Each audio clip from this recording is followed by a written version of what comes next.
अस्सलाम वालेकुम व्यूअर्स। अब हम लोग रियल एनालिसिस वन के नेक्स्ट लेक्चर में आ गए हैं।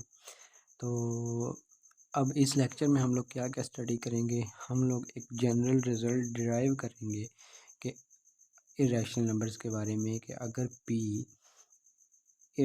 पी कह लें, एन कह लें, के कह लें, एम कह लें, कुछ भी कह लें, अगर वो एक प्राइम नंबर है और उसका अंडर रूट यानी स्क्वायर रूट लिया जाए तो वो एक इरेशनल नंबर होगा। अब इससे पहले हम इसका थोड़ा सा बेसिक देख लेते हैं कि ये ड्राइव कहाँ से हुआ। हम उसी पैटर्न पर चलते हैं। हम लोग सबसे पहले ये प्रूव करते हैं कि जो रूट टू है, जो कि अमूमन किया जाता है, रूट टू इज़ इरेशनल, या फिर कई जगह पे लिखा होगा कि root two is not rational. उसका एक ही मतलब होगा। अब हम लोगों ने इस चीज़ को प्रूव करने के लिए देखें, मैथमेटिक्स में कुछ चीज़ें ऐसी भी प्रूव होती हैं। देखें, आप लोगों ने कभी सुना हो कि एक चीज़ को अगर हम लोगों ने सही साबित करना है, पहले हम उसको गलत सपोज करके तो हम ये प्रूव कर दें कि हमारी जो सपोजिशन थी वो गलत थी, तो उसको फिर हम लोग थ्योरम को सही प्रूव कर दें। तो मैथमेटिक्स में हम लोग ऐसा ही करते हैं। अब हम लोग क्या करेंगे, हम लोग ये सपोज़ करेंगे इसकी उलट, मतलब हम रूट टू को रैशनल सपोज़ करेंगे और एक एडिशनल कंडीशन लगाएंगे, वो बता दूंगा मैं अभी क्या लगानी है। तो फिर हम लोग इसका रिज़ल्ट ये अख़ज़ करेंगे, जो हम लोगों ने एडिशनल सपोजिशन की थी वो हमारी रॉन्ग आ जाएगी, कि वो हमने सपोजिशन गलत सपोज़ की थी, तो जिससे हमारे पास रिज़ल्ट जो है वो हमारी जो सपोजिशन की होगी वो गलत हो जाएगी, तो जिसको जो हमारा मतलब यानी कि थ्योरम है वो ट्रू प्रूव हो जाएगा। अब हम लोग क्या कर लेते हैं, प्रूफ में suppose square root two is rational. एक तो ये रैशनल है, ये हम लोग ने सपोज कर लिया। अच्छा, अब हम लोग इसकी ना आगे लगाते हैं। अगर ये रैशनल है तो पिछले लेक्चर में रैशनल को हमने क्या कहा था कि रैशनल पी बाई क्यू या ए बाई बी या इस तरह फॉर्म में लिखा जा सकता है, तो हम उसको ए बाई बी लिख लेते हैं। यानी कि दिस इम्प्लाई क्या होगा कि root two is equal to a by b, जहाँ पे ए और बी क्या है वो इंटीजर्स हैं, और यहाँ पर बी नॉन ज़ीरो है। और एक एडिशनल कंडीशन हम खुद से लगाते हैं कि let G C D of a b वो 1 के बराबर है। यानी ये हम लोगों ने एडिशनल कंडीशन लगाई और एंड पे जाके इसी में ही हमारा तजाद आ जाएगा, ये गलत हो जाएगी। अच्छा, तो अब हम लोग क्या कहते हैं, अगर ये ए और बी में लिखे जा सकते हैं, हम इसको ऐसे भी तो लिख सकते हैं कि हम दोनों तरफ स्क्वायर कर लें। दोनों तरफ हम लोगों ने स्क्वायर किया तो ये क्या बन गया, two is equal to a square over b square. ठीक हो गया। अब हम लोगों ने स्क्वायर करके इसको ऐसे लिख लिया।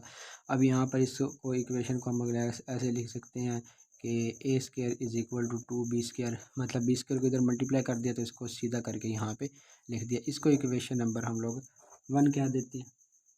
ठीक हो गया। अच्छा, अब थोड़ा सा ना डिविजिबिलिटी का आपको कंसेप्ट रिवाइज करना पड़ेगा। वो आप लोग लेक्चर नंबर 1 में या फिर जो मैंने नंबर थ्योरी के लेक्चर के हवाले दिए हुए आप वहाँ पर जाके देख लीजिएगा, तो आप लोगों को आइडिया हो जाएगा। ठीक है, तो अब यहाँ पर क्या चीज़ आएगी कि हमारे पास, अब हम इसके बाद डायरेक्ट हम लोग, मैं लिखता हूँ कि हम लोग कहते हैं कि दिस इम्प्लाइज टू डिवाइड्स ए का स्क्वायर, टू ए के स्क्वायर को डिवाइड करता है। अब ये क्यों मैंने कहा है, डिविजिबिलिटी में हम लोगों ने क्या पढ़ा था, डिविजिबिलिटी में हमने ये पढ़ा था कि बी इज़ इक्वल टू ए सी, यानी कि अगर हम लोग कहते हैं ना ए डिवाइड्स बी, तो इसका मतलब हमें एक इंटीजर सी मिलेगा जिसको ए से मल्टीप्लाई करने से वो बी आएगा। तो इसका मतलब हमें अब देखें, अगर टू इंटीजर है, मिसाल है टू इंटीजर है, तो टू का स्क्वायर इज इक्वल टू 4, वो भी तो इंटीजर होगा, टू का क्यूब वो भी तो इंटीजर होगा। तो इस वजह से हम लोग 20 को हम लोग वो इंटीजर सपोज कर लेते हैं 20 स्क्वायर को, और 2 वो आ जाएगा। यानी कि हमें एक ऐसा इंटीजर 20 स्क्वायर मिल गया है जिसको 2 से मल्टीप्लाई करें और हमारे पास आंसर ए स्क्वायर आ रहा है। तो इसका मतलब हम ये कह सकते हैं कि 2 डिवाइड्स ए स्क्वायर।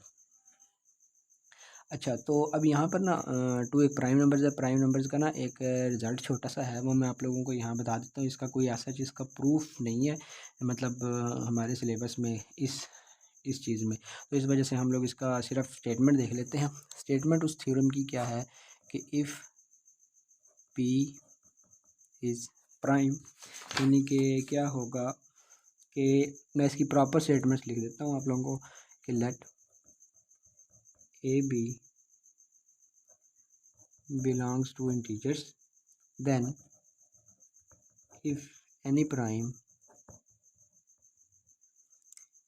n कह लें p कह लें greater than 1 divides a b, यानी इन दोनों के प्रोडक्ट को डिवाइड करता है if and only if p divides a और p divides b। ठीक हो गया। अच्छा, तो अब ये थ्योरम हम क्या कह रहा है कि अगर दो हमारे पास इंटीजर्स हैं, ये इंटीजर्स लिखा हुआ है, z लिखा हुआ है, ये कैपिटल Z, ठीक है। तो अगर हमारे पास दो इंटीजर्स हैं और कोई एक प्राइम नंबर है, ठीक है, दो इंटीजर्स हैं, कोई एक प्राइम नंबर है, तो वो प्राइम नंबर उन दो के प्रोडक्ट को अगर डिवाइड करता है, इफ़ एंड ओनली इफ़ की कंडीशन है कि अगर पहली चीज़ को मान ले तो दूसरी चीज़ ट्रू है, दूसरी चीज़ को मान ले तो पहली चीज़ ट्रू है। यानी कि अगर हमारे पास एक प्राइम नंबर दिया हुआ और दो कोई भी इंटीजर दिए हुए हों और हमें ये बता दिया जाए कि वो प्राइम उन दोनों के प्रोडक्ट को डिवाइड करता है, तो हम उससे ये नतीजा कर सकते हैं कि वो उन दोनों में से या तो दोनों को डिवाइड करेगा अलग अलग इंडिविजुअली, या इन दोनों में से कम एक को लाजमी डिवाइड करेगा। या हम ऐसे भी कह सकते हैं कि अगर हमें ये बता दिया जाए कि दो नंबर्स हैं ए और बी, कोई भी वो कंपोजिट नंबर भी हो सकते हैं, प्राइम तो खैर होंगे नहीं क्योंकि प्राइम किसी दूसरे प्राइम को डिवाइड नहीं करता।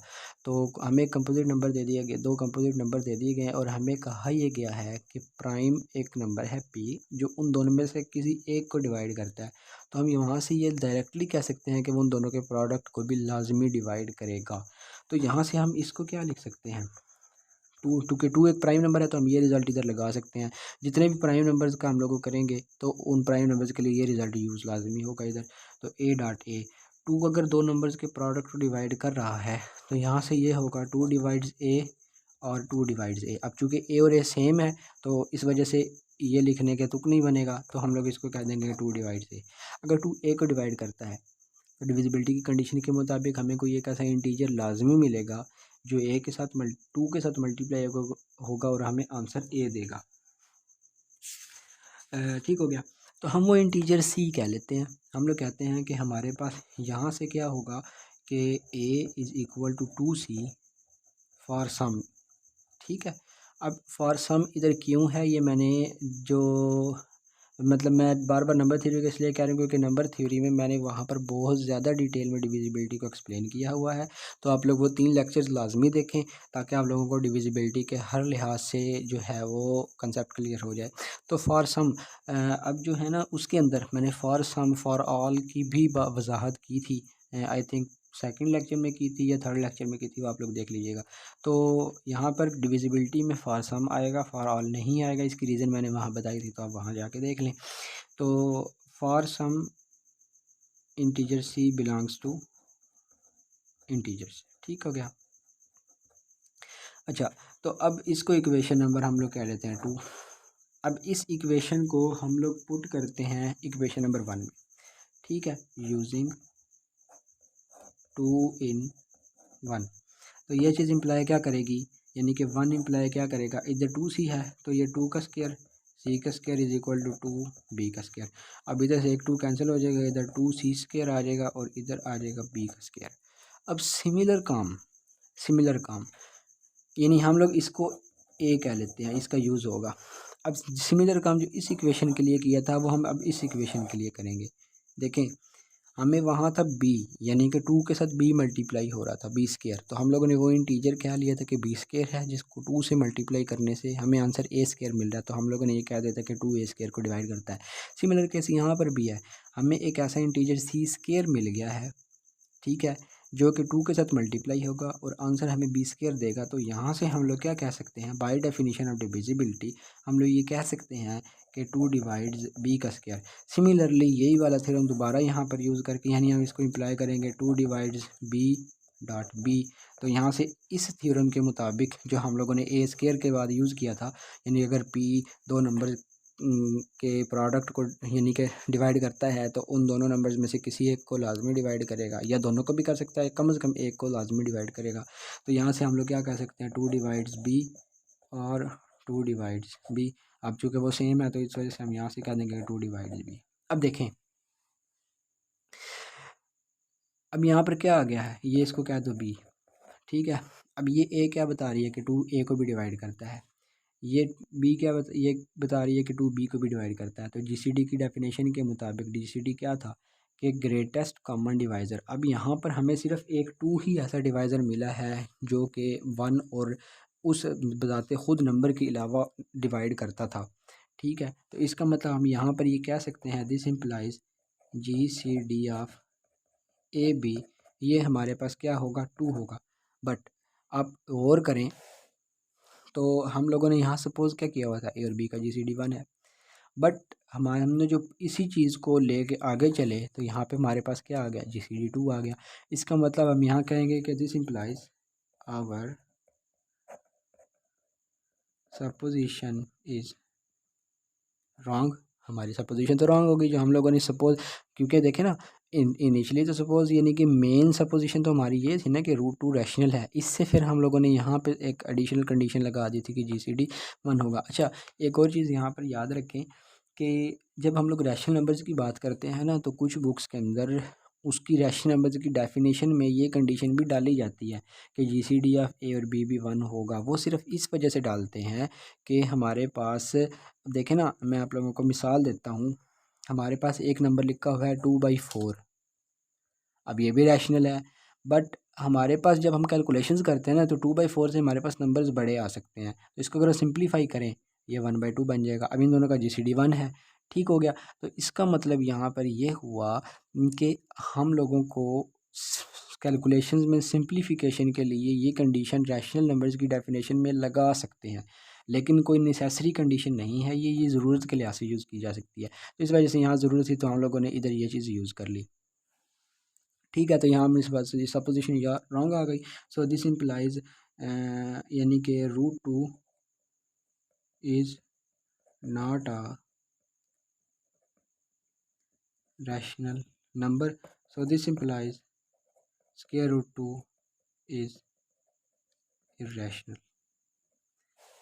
अच्छा, अब ये तो रूट 2 के लिए प्रूव हो गया। अब रूट 3 के लिए भी कर सकते हैं, रूट 5 के लिए, रूट 7 है, रूट 11 है, रूट 13 है, यानी जितने भी प्राइम नंबर्स हैं सब के लिए इसी पैटर्न पर कर सकते हैं। अच्छा, मैं रूट 3 के लिए आपको आइडिया दे देता हूँ। रूट 3 यहाँ पे रूट 3 आ जाएगा, यहाँ पे ए और बी यही सेम कंडीशन आएगी। इधर आ जाएगा, इधर 3 आ जाएगा आप लोगों के पास, इधर 3, इधर 3, 3, 3, यानी 2 से 3 रिप्लेस कर देंगे तो आपके पास वो रूट 3 की बन जाएगी। इस 2 को मतलब रिप्लेस कर देंगे आप लोग 5 के साथ, तो वो रूट 5 ही रैशनल आ जाएगा। अब जनरलाइज हम लोग कैसे करेंगे इसको, देखें। जनरलाइज क्या करेंगे, मैं इधर ही कर देता हूँ टाइम की बचत के लिए कि बार बार ना करना पड़े। तो मैं इधर ही इस चीज़ को क्या करता हूँ, हम 2 को इधर कर देते हैं, पी कर देते हैं। ठीक है, तो मैं ज़रा इसको थोड़ा सा मार्कर से मोटा करके कर देता हूँ ताकि आप लोगों को समझ आ जाए। हम लोग अप्रूव करेंगे रूट पी इज़ इरेशनल। ठीक है, तो हम सपोज कर लेंगे कि रूट पी इज़ क्या आएगा, रैशनल है। तो इसका मतलब रूट पी को हम लोग क्या लिख सकते हैं, ए बाई बी, ए बी वही सिमिलर केस। तो इसी तरह यहाँ पर पी आ जाएगा और यहाँ पर भी पी आ जाएगा, 2 से पी रिप्लेस हो जाएगा। फिर अब देखें, अब ये इक्वेशन थी, अब यहाँ पर ऐसा हमें इंटीजर बी स्क्वायर मिल गया है जिसको पी से मल्टीप्लाई करें और आंसर ए स्क्वायर आ रहा है। तो इसका मतलब हम ये कह सकते हैं कि पी डिवाइड्स ए स्क्वायर। तो अगर पी डिवाइड्स ए स्क्वायर तो पी को ए स्क्वायर को ए डॉट ए भी कर सकते हैं। तो हमें ये चीज़ रिजल्ट पता है कि कोई प्राइम नंबर अगर हो तो वो किसी दो नंबर्स के प्रोडक्ट को डिवाइड करता हो तो उन दोनों नंबर्स में से कम किसी एक को डिवाइड लाजमी करेगा। तो हम पी डिवाइड्स ए और पी डिवाइड्स ए, चूँकि ये दोनों सेम है तो हम एक कह देते हैं पी डिवाइड्स ए। ठीक है, तो यहाँ से क्या आएगा, इसका मतलब कि पी डिवाइड्स ए का मतलब ये होगा कि यहाँ पर पी आ जाएगा। डिविजिबिलिटी की डेफिनेशन के मुताबिक कि हमें कोई एक इंटीजर ऐसा सी मिलेगा जिसको पी से मल्टीप्लाई किया जाए और आंसर हमारे पास उस प्रोडक्ट का आंसर ए आ जाए, तो वो हमारे पास ए आ रहा है। ठीक है, यानी कि ये हम लोगों ने बेसिकली डिविजिबिलिटी की डेफिनेशन से लिखा है। अब इसको हम लोगों ने 2 कह दिया। अब ये वाली वैल्यू हम इस 1 में पुट करेंगे ए की जगह, तो वो आ जाएगा आप लोगों के पास पी स्क्वायर और यहाँ पर पी आ जाएगा। अब एक पी से कैंसिल हो जाएगा, इधर पी बचेगा, पी सी स्क्वायर। अब हमारे पास ऐसा इंटीजर सी स्क्वायर मिल जाएगा जिसको हम पी से मल्टीप्लाई करेंगे और आंसर बी स्क्वायर आएगा। तो हम यहाँ पे कह सकते हैं p divides b square. Similarly p divides b dot b. इसी तरह पी और यहाँ पर पी हो जाएगा, यहाँ पर पी आ जाएगा, वही रिज़ल्ट यहाँ के बाद फिर इसके बाद ना, मतलब इसके बाद ये रिज़ल्ट यूज़ कर दिया हम लोगों ने। आप हवाला भी दोबारा दे सकते हैं, कोई इशू नहीं है इसका। तो डायरेक्ट भी लिख दें तो डायरेक्ट भी लिख सकते हैं। तो इसका मतलब यहाँ से आ गया, तो यहाँ GCD इसका पी आ जाएगा जनरलाइज में। 3 के लिए 3 आएगा, 5 के लिए यहाँ GCD 5 आएगा, 7 के लिए GCD 7 आएगा, 11 के लिए GCD 11 आएगा, 13 17 इस तरह चलते चले जाएंगे। तो हर प्राइम के लिए यहाँ पर पी, इसको फिर जनरलाइज पी कर दिया हम लोगों ने। अब देखें GCD ए और बी का क्या था, 1 था, लेकिन यहाँ पर आ रहा है पी, यानी कि 1 से बड़ा, यानी कि पी, क्योंकि हम डेफिनेशन में हम लोग कहते हैं ना कि प्राइम नंबर 1 से बड़े नंबर्स होते हैं। तो इसका मतलब ये हुआ कि 1 से बड़ा। इक्वालिटी का अगर होता ना चांस, फिर हम लोग कह सकते थे कि किसी हद तक कुछ ना कुछ यूँ कह लें कि थोड़ी हल्की फुल्की मॉडिफिकेशन करके हम इसको रैशनल प्रूव कर सकते थे। लेकिन हमें प्राइम नंबर्स की डेफिनेशन में पिछले लेक्चर में पढ़ा है कि पी स्ट्रिक्टली ग्रेटर देन 1 होता है। तो वहाँ से हम लोग कह सकते हैं कि GCD यहाँ पे कभी भी 1 नहीं आने का कोई चांस ही नहीं है। तो हमारी सपोजिशन रॉन्ग होगी। तो हमारे पास जो रूट पी है वो रैशनल नहीं है, तो रूट पी इज़ इरेशनल। ठीक है, ये मैंने इसी के ऊपर इस वजह से कर दिया है कि ताकि हमारी टाइम की